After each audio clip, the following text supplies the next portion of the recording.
Dead of winter in southern Maine. 2 a.m. in the morning. Hear my doorbell go off. Cliché, I get up to check it. Turn on the floodlight. It's snowing, but there's no prints. I go back to bed. It goes off again, but I hear my neighbor's voice. I get back up to check. No prints. Still nothing else. Go back to bed.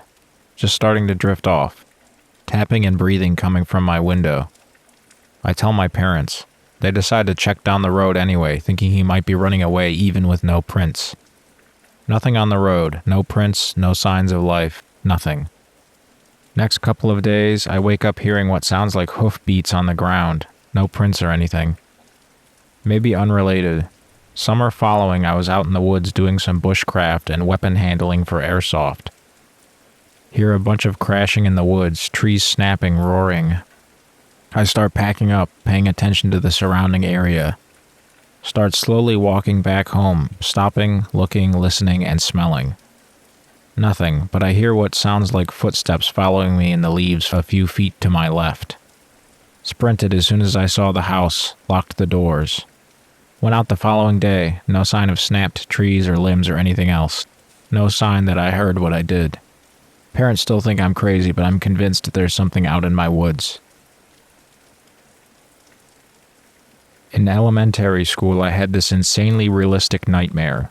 It was like this brick castle that was a school, and I had to do a bunch of sketchy things before being led down into the basement where my aunt was holding a knife over my family's dead bodies. I woke up instantly and looked at the clock and saw it was 3:17 and eventually fell back asleep.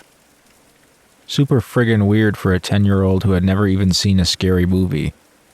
So I went to school and told my best friend everything, and she got super pale, and I asked if she was okay. Apparently, she had the exact same dream. Castle, sketchy things, basement, aunt, knife, family. And she woke up and looked at the clock, and saw it was 3:17.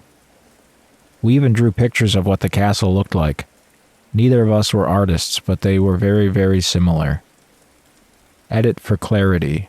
Our elementary school, we had to switch classes throughout the day like high school. My best friend and I had no classes together, so we only hung out at the after-school daycare. So we hung out practically every day for a couple of hours, but we always did homework or played cards. She told me she dreamt of her own aunt standing over her own family. She could have been messing with me, but she turned super pale and was able to draw the castle and knew details that I had left out. We were freaked out for a while afterwards, and eventually we just stopped talking. Never had another dream, even similar to that ever again. Also, I had no idea 317 was known for the devil and paranormal. I have chills. I have a few short ones. 1. When I was about 12 years old, my family moved to a new neighborhood. The houses were brand new, sitting atop new land even, using the process of digging up land from lakes to pile it onto itself, making new land. My new bedroom was pretty big and facing the street, but as soon as I set foot in the new room, I felt uneasy. I tried to explain it to my parents, hoping for a solution, but I was just being silly according to them. A few months later, I made a friend and invited her over to play at my house. I didn't tell her about the uneasy feeling I always had in my own bedroom because why would I? I was just being silly. But as soon as she set foot in my bedroom, she asked if we could play in a different room because she didn't feel good in my bedroom. 2. This one time, when I was about 15, I think, I was sitting in the passenger seat of the car whilst my father was driving us somewhere. I don't remember. We were driving towards a T crossing, and as we were going left, I saw a bicycle going way too fast along the bicycle path. But the strangest thing was, nobody was riding it. The bicycle was going very fast, on its own. I followed the bicycle with my eyes as long as I could, and when it passed a tree a bit further along, it just disappeared. 3. One day I was coming home from school, and I looked up at my bedroom window. This is the same house as mentioned in story 1. I saw someone sitting in front of the window and I couldn't quite make out who it was, but I waved because I assumed it was my sister. She didn't wave back, so I opened the door and walked to my bedroom. Nobody there. I walked to my sister's bedroom. Nobody there. The whole house is empty. As I stand in the living room, I hear the front door opening. It's my sister coming home from her school. 4. I was camping with friends on this tiny, tiny island. It's so tiny that you could stand on one end, throw a ball, and it would reach the other side of the island. We had all our tents set up at the one side with a camping fire in the middle sitting around it. I was facing the tents with my back to the empty half of the island. Some of my friends were in the tents, and the others sitting near the fire as well. I could see everyone in my line of vision. Suddenly, I feel 3 taps on my right shoulder. Slow taps, like how you would count in Mississippi's, but I can still see everyone. Nobody is missing. Nobody could stand behind me to tap my shoulders. As I'm kind of freaked out, I turn to see who touched me, but nothing is there. As soon as I turned back around facing everybody, I felt another tap, and I noped the hell out of my seat and went in my tent. To this day, I can't explain any of these. When I was a kid, my dad had been digging in the garden one day and kept on meeting resistance in a certain area. He decided to work around it, but me being a curious 11-year-old decided to find out what it was. I eventually dug up a couple of large blocks of stone, one of which had some vaguely indecipherable writing on it. I couldn't figure out what they might be, and Google wasn't a thing, so I just sort of left them sitting in the garden. Fast forward about a week, and me and my sister were woken up one morning by some loud bangs, which my sister said were coming from above her bedroom, on the opposite side of the house to mine. There was nothing but an attic above her room, so there was unlikely to be anyone up there, and both our parents were still asleep. Whatever made the noise was heavy enough to knock a picture off my sister's wall and freak her out enough that she went to stay with a friend for the next week or so. Over the next couple of weeks, we kept on hearing these bangs, only now they were coming from inside my sister's room rather than above it, and all of them were very definite and rhythmic, like it was someone furiously banging their fist on the floor. This went on for about 2 weeks, with me, my sister, my dad, and my friend all hearing this noise. They only ever happened when everyone was downstairs, so none of us could possibly be causing it. I still vividly remember the rhythm of the last set of bangs I heard when I was in the kitchen, directly below my sister's room, alone in the house with my friend.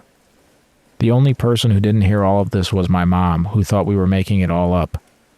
Despite her skepticism, however, she called me into her room one morning while she was doing her makeup and told me to bury those stones I'd dug up. I did as she said, and sure enough, the banging stopped. I still to this day have no explanation for it, and even looking at old maps of the town show nothing but farmland on the site of our house. My dad still lives in the house, and I'm often tempted to dig those stones up again to see what happens. I was around 12 when this happened. I was in my room trying to sleep. It was a school night, so it wasn't too late, around 9 p.m. My grandmother was in the kitchen, doing her usual chores. My sister, who was younger than me, around 9, was also in the room, sleeping on her bed. We were the only people in our apartment at the time. Mom was working a late shift. My sister always knocked out really quick. Me, on the other hand, I always struggled to sleep.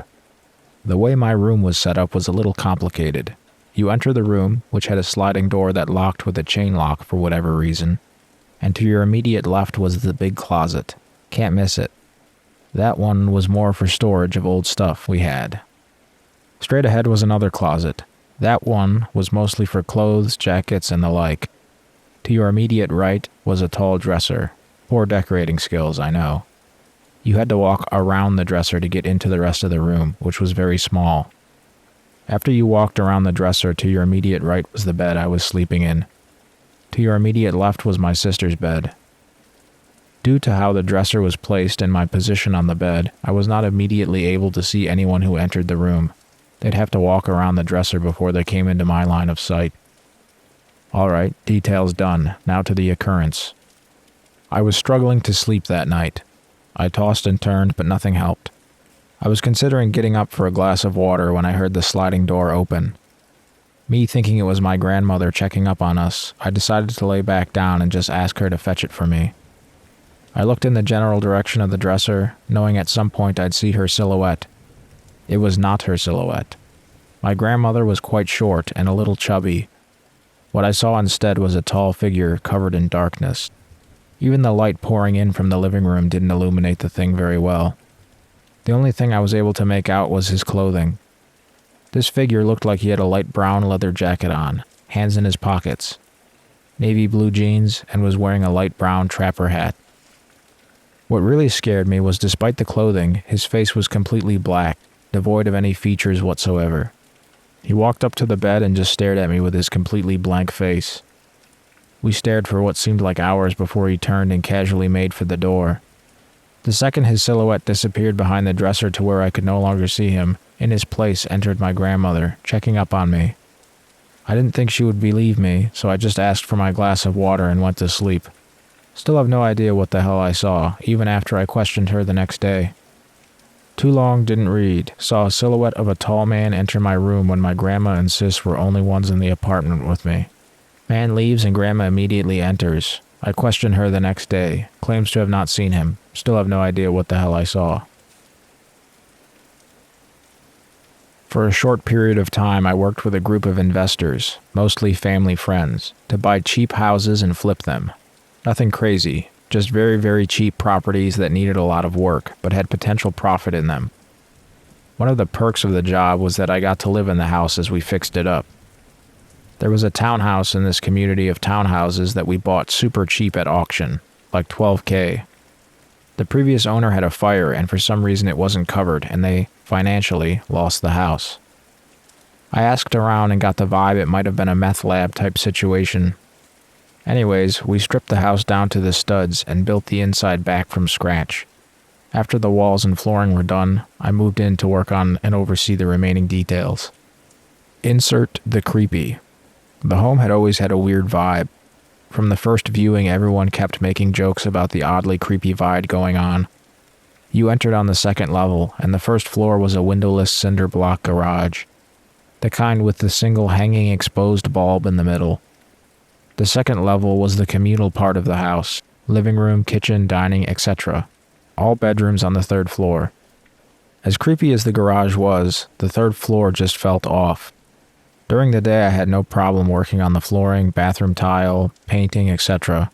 But come nighttime it just had creepy vibes.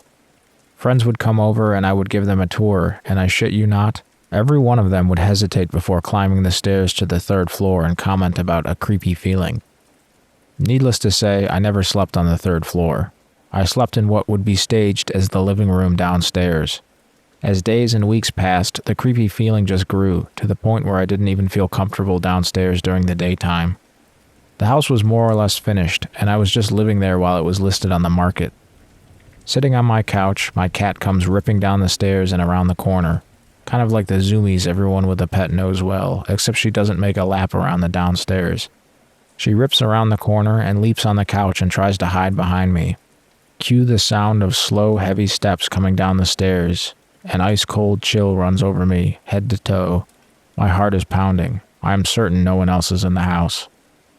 Then from the opposite side of the room from the stairs, clear as day, I hear a deep, deep dog's growl. The growl is coming from feet away and is in no way mistakable as coming from outside or the adjacent neighbors.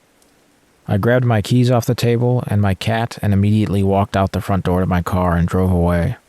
After the fact, I sent a cleaning lady back to clean up any of my messes and finish the house for future showings. She informed me after leaving that she would not come back to this house. Multiple realtors also left feedback about eerie feelings they and their clients had during showings. We sold the house a few weeks later to a single mother and her 2 children. They have now been in the house 10 years, no problems.